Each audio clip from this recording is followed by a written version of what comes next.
Hello and welcome to this Blender tutorial in which we're going to look at how to apply materials to objects. So to start off with, we're going to delete the default cube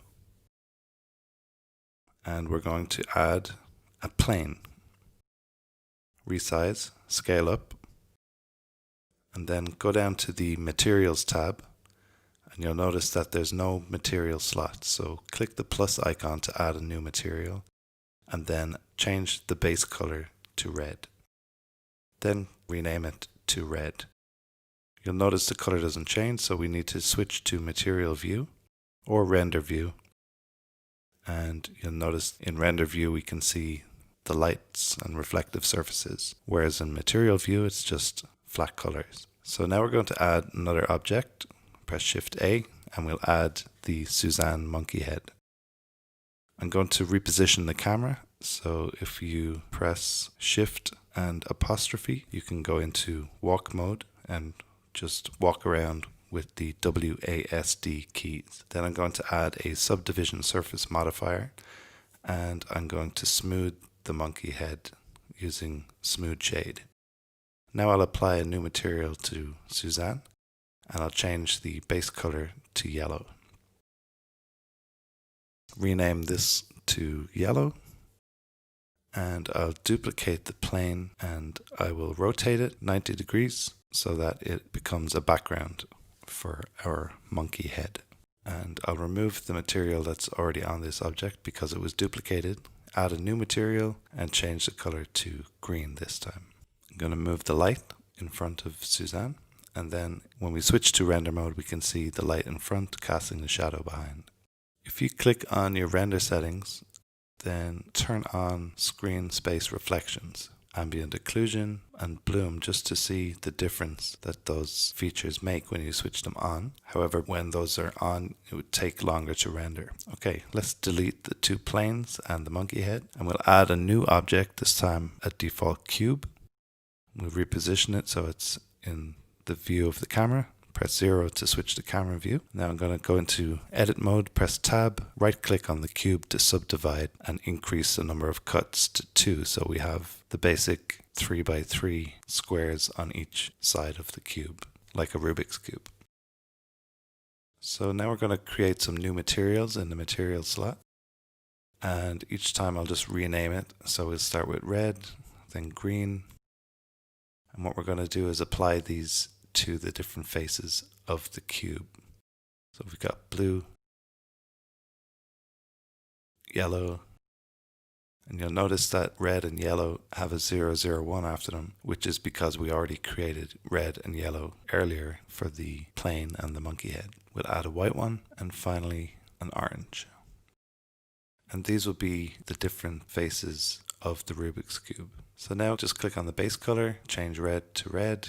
Use the color picker to select the actual colors, green, blue, yellow, white's already white, and then choose orange. Now we go into edit mode again, select face select mode, and then hold down the shift key and you can multiple select individual faces on each side of the cube. So I'm just rotating and selecting faces on all four sides and then the top and the bottom. And so I click on a different color and then when you're in edit mode you'll notice that the assign button is there. So when we click that it will assign the new color to the selected faces. So I'm going around again now, selecting random faces on each side and I'm going to apply a different color this time. Again, select the color in your material slot, click assign and the color will be applied automatically. So once we deselect those faces we'll see the color more clearly. Now we'll click on some more faces, apply white to those, and basically just go around the cube and make sure you've got a kind of random distribution, something like a Rubik's cube would have. Not a solved Rubik's cube, obviously.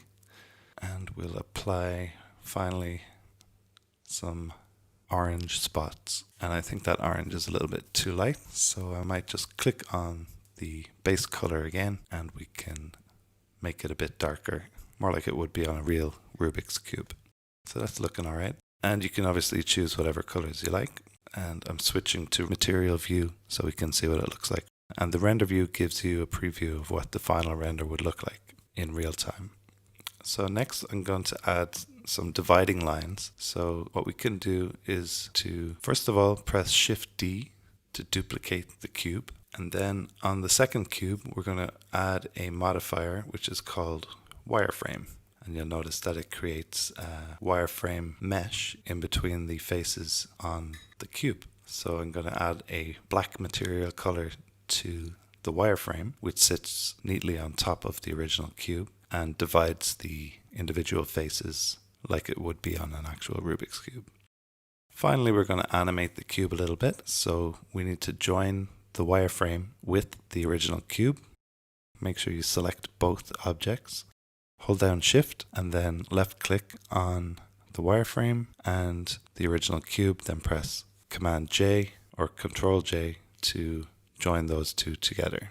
To animate, just go down to your timeline, make sure your playhead is in frame 1, and then in your 3D view, press the I key and choose Location Rotation or Lock Rot. That means that you can animate the location and the rotation of the cube. So that would be our starting point. Then I'm going to move forward to frame 50 and I will press I again, which means that it will end up in the exact same position that it started. And finally, I'll go to frame 25 and I'll just rotate the cube a little bit randomly so that we get some movement. And you'll notice in the timeline that Blender automatically enters the keyframes where we want them to be.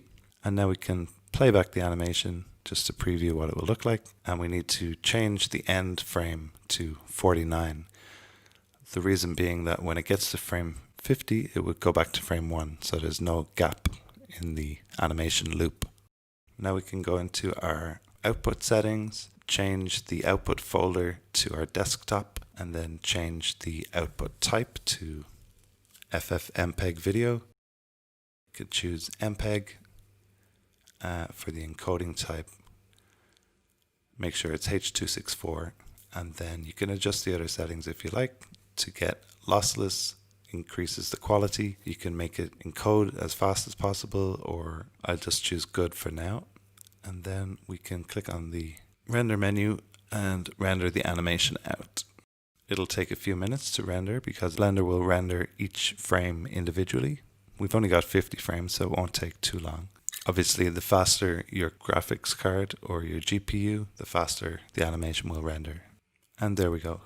So this has been a tutorial to introduce you to materials in Blender and how to apply them to objects and also to individual faces in edit mode.